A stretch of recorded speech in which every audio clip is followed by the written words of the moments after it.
Yeah. Good. And I've got another stat here, which You've good been because I wanted to. researching. Yeah. I've got stats here to kind of like ask you questions on the back end of it. Go on.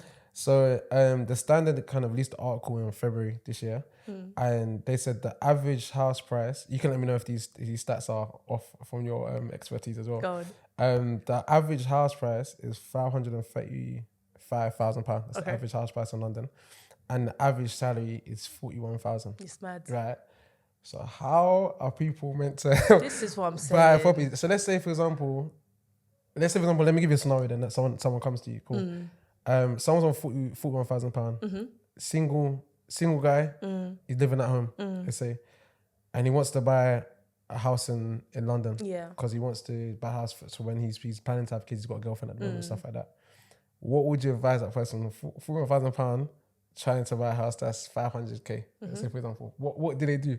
Like, You can't do it. Literally, I know it sounds bad. When I'm talking What to do you people, do? I'm very honest. I'm like, I always say, do you need to live in London? Yeah, Like, yeah, London is yeah, not yeah. the be all and end all. Yeah, There is so yeah. much more. I think my eyes were opened when we realized that you can get a lot more house for your money outside of London. Yeah. So if that is his be all and end all, that is great.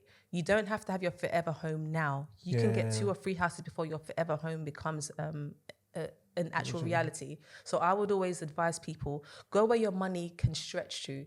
Don't overstretch yourself. If you want to buy in London, but you literally can't eat, you can't furnish the place, you're laying on the floor, why? Yeah. Go and get somewhere up north, or go and get somewhere that is more affordable for your salary, where you're not stretched, where you can still save, you still have the time to even do a side hustle or make more money and be comfortable. So I would have always advised, go outside of London, get somewhere, rent it out, make that money work for you. In time, you can then refinance your property with capital appreciation, and then you can come back down to South. South doesn't have to be your starting point. So you would say, tell that person on foot, stay at home as long as you can. Probably put your money down, invest it. Yeah. In that, build up the cash flow, work up, and then look at going out. What area would you say for them to invest in? So I would always, for me, a lot of my great investments have been in the Yorkshire area. Okay. Yeah, so Hull, Doncaster, Sheffield, Yeah. those areas have been really good for me because I got in there before the prices have gone up. And even now, they're not at their peak yet. So those areas are still really great to invest in. But if his be all and end all is to be in London, he can do it in time. The money has to stack up. It doesn't make sense if you want to do it now. You won't get a lender. Yeah. You can't afford it. Because you need to, the bank can lend you 4.5 times your income. You can't afford. Yeah, you can't even do get it. anything. They'll laugh at you.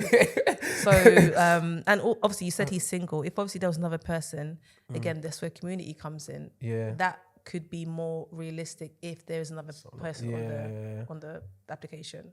Yeah, because I feel like in London, like, if you do want to stay in London, you can't just work one job. You have to have another job, or you have to start something that's a business that's generating. That's what I'm saying. This People income. Unfortunately, in this day and age, people think that just a 9 to 5 was sufficient to get a property. You need to have a 5 to 9. Yeah. Because that extra money is what's going to help you get to your dream. Like, people want, I think, and it's difficult because on social media now, everyone shows their highlights of what they are doing. You don't know what they're doing on the back end, but you can't get that if your money doesn't align to that. You need to be able to make more money elsewhere. That's why I said in the beginning, you've got to cut your expenses or increase your income. You have to have a side hustle or something that gives you extra cash. Because 9 to 5, unless you're earning dumb money and doing investment banking, you're not going to be able to get there. Yeah.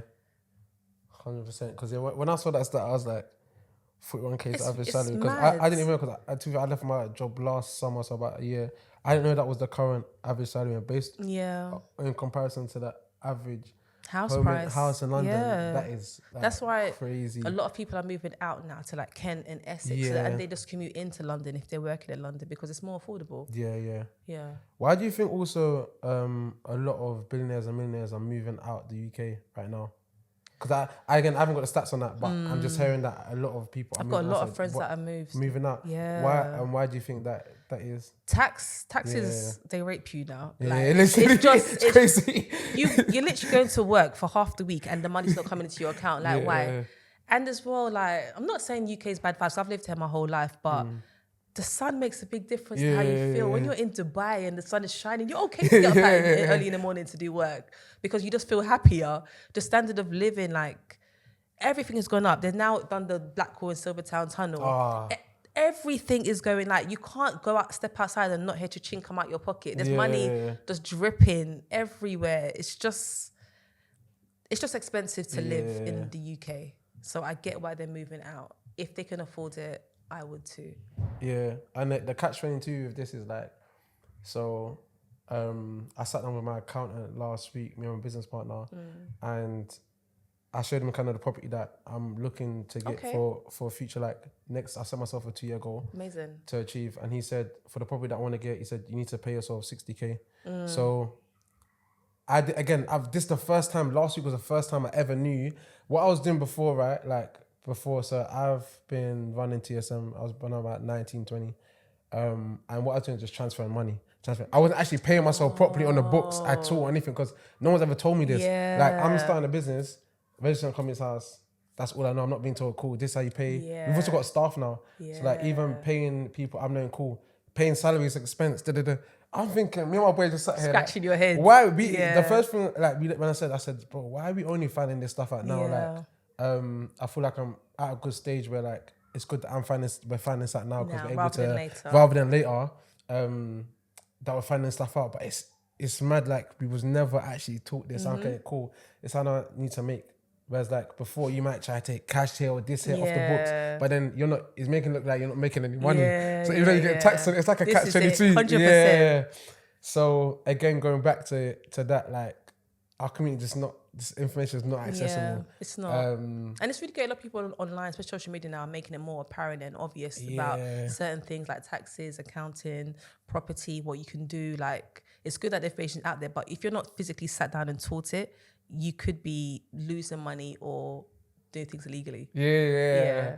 100%. And yeah, it's mad that we only found that out.